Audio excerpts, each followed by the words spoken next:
Serious, what is the best unexplained mystery? Probably my favorite unsolved mystery is the Elian Moor Lighthouse mystery. Basically, the 3 lighthouse keepers disappeared from the island. Inside the lighthouse they found uneaten meals on the table and missing coats among other weird things. The creepy part is the logbook. It's supposed to be used strictly for logging work-related entries, but they started using it as a sort of journal/diary. It was explained in the logbook how there was a terrible storm that was lasting for many days, and that one of the keepers, an old, weathered seaman, was crying in fear. The last entry said that the storm had ended and everything was calm and fine. A neighboring island reported that there was never a storm.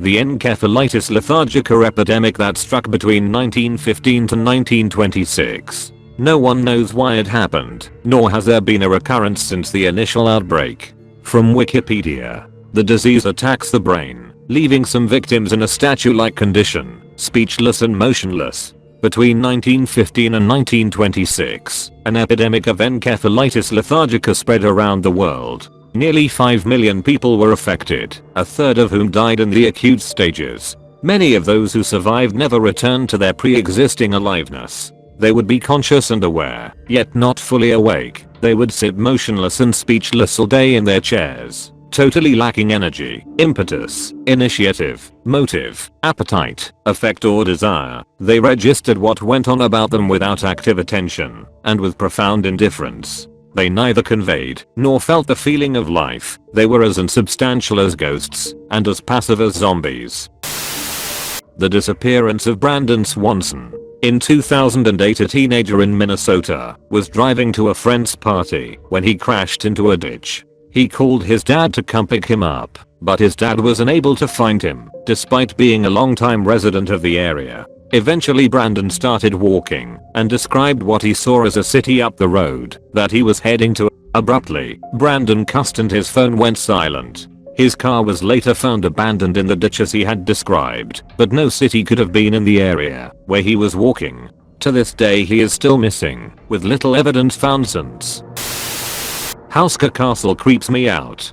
Basically, this Bohemian fortress was constructed on top of an ancient Slavo-Germanic pagan ritual site which was a very deep hole. Nothing too weird about that except for the way the castle was built. For one, it's built in a useless position and served no strategic purpose, so it was not desirable for medieval lords of Bohemia or any invaders to control. Then people realized that the castle was actually inverted. The fortifications were on the inside, arrow slits, turrets, thick fortress walls slanting into the castle etc. It's as if they were trying to keep something inside.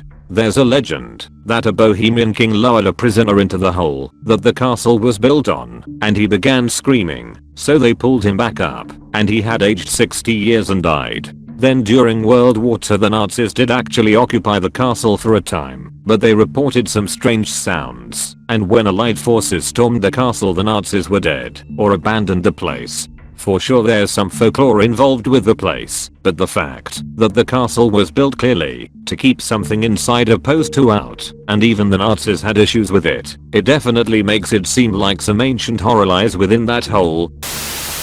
The disappearance of Brandon Lawson. He left his home after an argument with his wife and was heading to his dad's home. He ran out of gas along a highway in Texas. He called his brother to bring him gas, and when his brother showed up all he found was Brandon's truck parked haphazardly. Shortly before he disappeared he also called 911 saying he was in a field and had ran into someone. They have yet to find any trace of him. Disappearance of Asha Degree. She was a shy 9-year-old girl who randomly left her house around 2 AM on Valentine's Day, 2000, in pouring rain.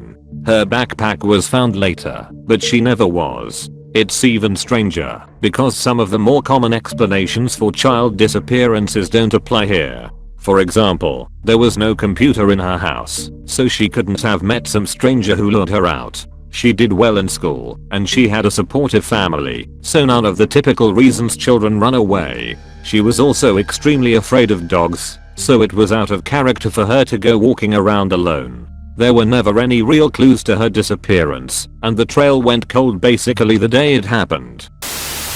The Somerton Man. The body of an unidentified man was found on Somerton Beach, South Australia in 1948. In his pocket, the man had a piece of a paper with the words Taman Shud printed on it, a Persian phrase meaning ended. After a police appeal, the book Rubaiyat of Omar Khayyam was handed in to police by a man who claimed it was put inside his car via an open window. This book had a piece of the final page torn, matching the paper from the Somerton Man. The back cover of the book had indentations from handwriting, believed to be a code.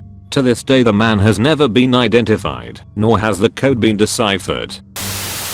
Maybe it's buried in here somewhere already, but the Silent Twins. Two twins. They only spoke to one another in a language they created. They also tried to kill each other on occasion. They were committed, where they both eventually decided that, in order to live a normal life, one of them would have to die. So they decided which one of them would die, and then she did.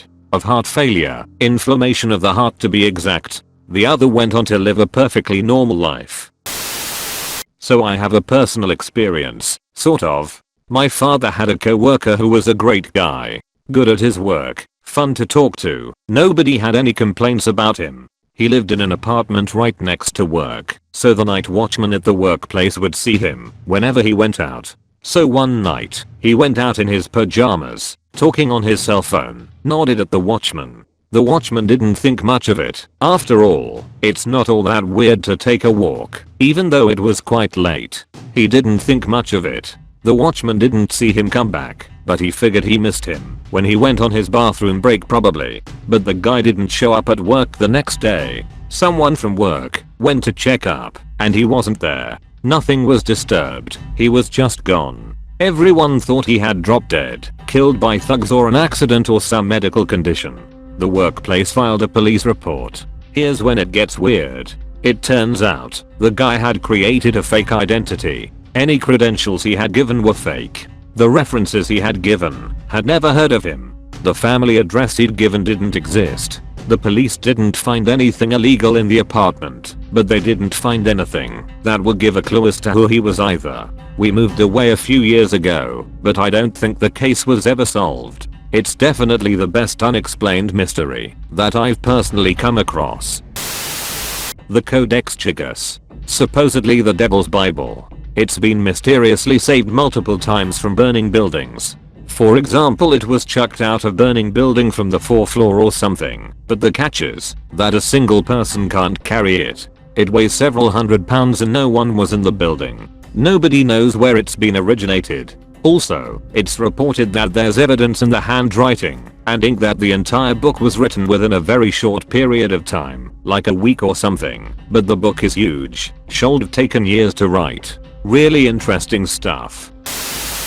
D.B. Cooper. In 1971 some guy nobody knew walked into an airport, gave fake identification, and proceeded to board the plane. Mid-flight he revealed he had a bomb, and asked for a ransom. When the plane landed he was given $50,000 cash, 3 parachutes and a flight to Mexico, just between Oregon and Washington. He jumped out, deployed the parachutes, and was never seen again. The disappearance of Nicholas Barclay / Frederick Borden.